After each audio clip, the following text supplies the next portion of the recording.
This is a Protos podcast. The trip to Reno feels foreboding, as though the heavens are kindly asking me not to go. The entire drive is cloaked in a thick, sick, saffron yellow haze, as forests smolder for hundreds of miles and all at once. There's a sense of hopelessness mixed in with the smell of burnt wood, and everywhere I stop, it's clear that people are abiding by mask mandates, not because of COVID, but because it's hard to breathe outside. There's nothing picturesque, no mountain vistas or snow-capped peaks. There's almost no visibility at all. In fact, a fire-threatening Lake Tahoe is also threatening to shut down the highway that leads into Nevada. I find myself here, driving past some of the worst wildfires in American history, because at some point, as Bennett and I tried relentlessly to reach anyone from Blockchains LLC or the Nevada legislature and continuously ended up empty-handed, it became clear that it would take a trip to Storey County. A romp around the Nevada desert, speaking to the people on the ground to understand the truth. This is episode 4 of Innovated, Blockchain City.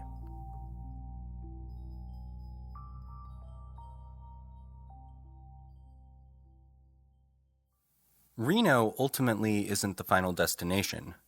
Instead, this is a trip to Virginia City, the seat of Storey County, where I'm due to meet Sam Toll, a local investigative reporter whose articles helped me decipher the bigger picture when it came to the innovation zone and those responsible. Virginia City is a 30-minute drive from Reno, up steep, winding, parched mountaintops. After you cross over a peak, you're greeted with a gorgeous sight. Nestled in a ridge is what looks like a classic 19th century mining town. And it is a silver mining town that briefly boomed, home to nearly 25,000 people at one point. But that time is long past, and today, Virginia City is a sleepy village home to less than 1,000 people. Fortunately for me, one of those people is Sam Toll. Forgive the audio, we spoke with Sam at an outdoor cafe while a musician sang nearby. Has Lance Gilman, has he always been in, is he like Reno based? Is he Storey County based? He started out in San Diego County. That's where he met Roger Norman, who is his money man. He says specifically that there's like money behind him. Yeah. Roger Norman has the cash. Lance is just a front man. So Roger Norman, I'm going to believe it. Got to start painting cars and cannot read or write. Because while Norman has business acumen in spades, he needs help in other areas. I don't read or write. And yet developed most of South Reno, bought all the land to develop the industrial park, was the money behind it, bamboozled Storey County into paying for all of his developer improvements out there. Storey County taxpayers are on the hook for, about $60-70 million worth of paving and grading and rail spurs and, freeway off-ramps and all that stuff. But Don, Roger Norman, is a possible billionaire, and he sort of specializes in this purchasing of not only big swaths of land, but also gigantic projects. He recently purchased a giant pyramid in Grand Rapids, Michigan. He did what?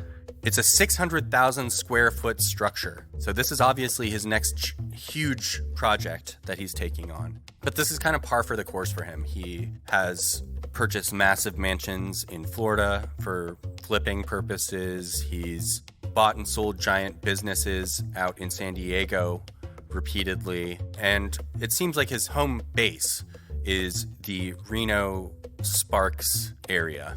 Yeah, and we're most familiar with his work in the Tahoe-Reno area because that's what we've been looking at for this series. And so he was the one who purchased and created the Tahoe-Reno Industrial Center, which now is home to Tesla, Google, Switch, and perhaps most importantly for our purposes, Blockchains LLC, and was going to be the home for this new Painted Rock Smart City. So he purchased up thousands and thousands of acres in this rural Nevada area and has now convinced a bunch of major companies to build out there, and in the process has taken this land that was originally worth $20 million and made it worth billions. Right, and he's lauded for that. I think a lot of people in the area acknowledge that the Tahoe-Reno industrial area has been a boon for Storey County. And, I gotta be honest with you, Storey County is fucking brilliant in terms of basically saying, as long as you're buying the property, we will give you a grading permit in 7 days. You can start building in a week, right? And that's righteous. So Lance came up here, partnered with Roger. Lance is the front man. Roger's the money man. Roger owns a $15 million mansion in Reno. Lance lives, if you believe the narrative, in an 800 square foot trailer behind the whorehouse. The louder one involved in this story arc is Lance Gilman. Lance Gilman is the notorious owner of the Mustang Ranch brothel. He is the public salesman for much of Don Roger Norman's business enterprises, helping him pitch these various pieces of land and stuff to the public.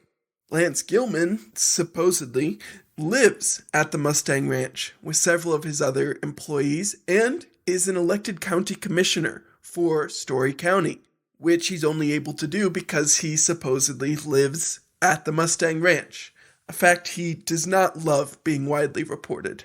Lance is Mr. Magnificent. He's responsible for all this stuff. He owns the world-famous Storey County Mustang Ranch brothel. He's a swinging dick. He was there representing not the taxpayers of Storey County, but his financial interest, TRIC, and, his soon-to-be new anchor tenant. So, and that's has been one of my beefs. It's like, dude, it's okay to be a swinging wheel, but if you're elected to represent the taxpayers of Storey County, then you have not a pecuniary interest to them, you got one to us. The benefit to Storey County, to Lance's credit, he was right. The industrial park was, piddling along when it started. Once he landed Tesla, it got global attention, right? And it became an anchor tenant. So all of a sudden, all this interest came out. Tons and tons of companies bought land who are paying taxes, right? Build properties that are being fully taxed. I mean, that's why blockchains came out here. Now, Jeffrey Burns, as we've mentioned before, is the CEO of Blockchains LLC. He also has a very kind of quiet past. When I did as much deep diving as I could, there's really little to find on Jeffrey Burns. He talks about being a consumer advocate. It was a plaintiff's lawyer. I fight for the consumer. I fight for the people who can't fight for themselves against the big corporations. But besides being a consumer advocate, Jeffrey Burns also, apparently, likes to gamble. A 2021 profile of Jeffrey Burns by the Reno Gazette-Journal mentions gambling no less than 8 times. Specifically, in his early 20s, quote, he arranged luxury bus trips for Southern California senior citizens to visit Las Vegas casinos and bingo halls. Each stop on the junket had a different perk: coffee, a buffet, cash to gamble. Joyce Higgins, a fellow youth group director, visited Las Vegas with Burns many times. She said Burns adored the buffets and card tables. He especially liked Pai Gow poker, but he could be a moody player. When he was winning, Higgins said, I was his good luck charm. When he was losing, she couldn't be near him. End quote.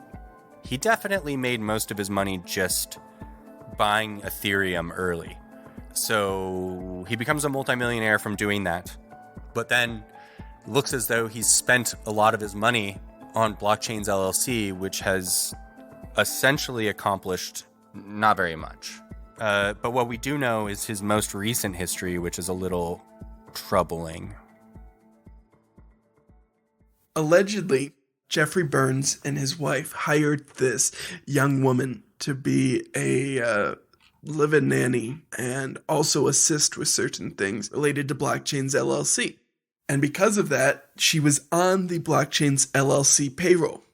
She alleges that Mary Burns, Jeffrey's wife, would insist she wear form-fitting clothing, would ask her detailed questions about her sex life, would try to convince this nanny to come share a hotel room, and also alleges that Jeffrey was a participant in this harassment as well. And she finally alleges that when she tried to leave their employ and return to the school she used to work at, they ensured she would not be able to return to the school. They made donations to the school and put enough pressure on the school that she was not able to return to her previous job there. Now, Jeffrey and Mary both deny all the allegations put forward by this woman, but it is certainly not helping Jeffrey Burns in his desire to build out Blockchains LLC.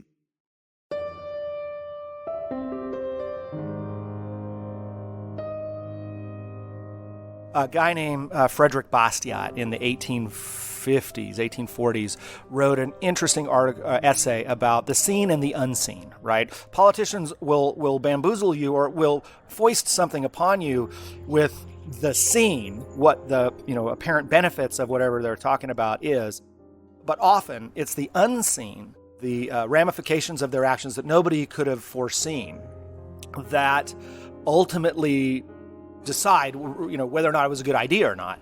And most of the time, they have absolutely no forethought, and things either bite them in the ass or punch them in the face, depending on what it is they're trying to push on you. So yeah, what's the scene here? The scene is, wow, a smart city and a company that can forge a quasi-government and chart their own course and be fiercely independent. And I think it's important to separate blockchains, INC from blockchain technology, right?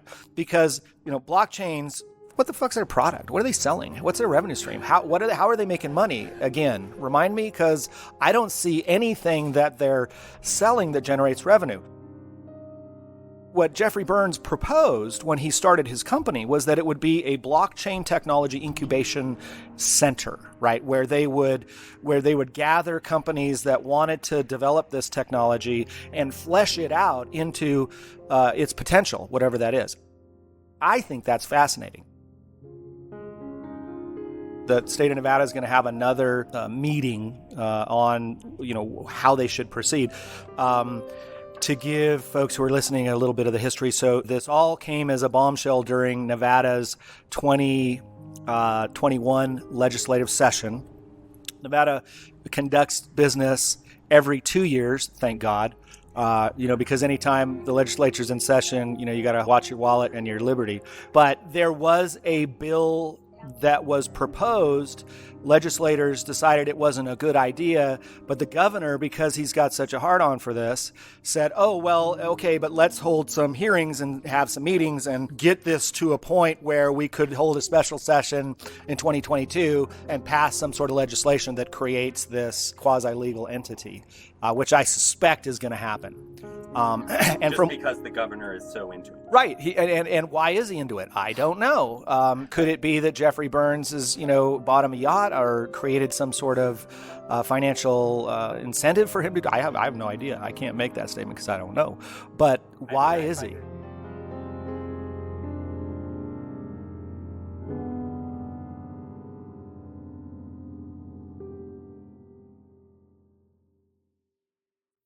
And this is how I leave Virginia City in Nevada. But before I go, I stop by the headquarters of Blockchains LLC on a Friday afternoon. Funny enough, I later realize I've driven by Jeffrey Burns, CEO, the man, the myth, the legend. But by the time I know it, he's hopped in his car and driven off into the desert sunset. I wander around the parking lot of the company for a half hour, hoping someone will come out to chat. It's a silly hope. There's only one car in the lot that's designed to fit hundreds. Blockchains houses a large cafeteria, a room for cleaning staff, a smoking break area, offices on offices on offices, and a large, unstaffed reception desk. There's something so sad about this new blockchain city. Something so lonely about life in the metaverse. Perhaps Jeffrey Burns expressed it best himself. Listen, the truth is, what we're attempting to do here, it's risky. It's a paradigm shift. This is either going to be the biggest thing ever or the most spectacular crash and burn in the history of mankind. And I truly believe it's going to be one of those.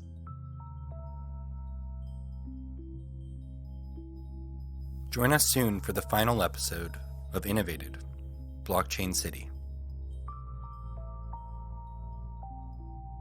Innovated is produced by Protos in collaboration with Bennett Tomlin and myself, Cas and Bennett.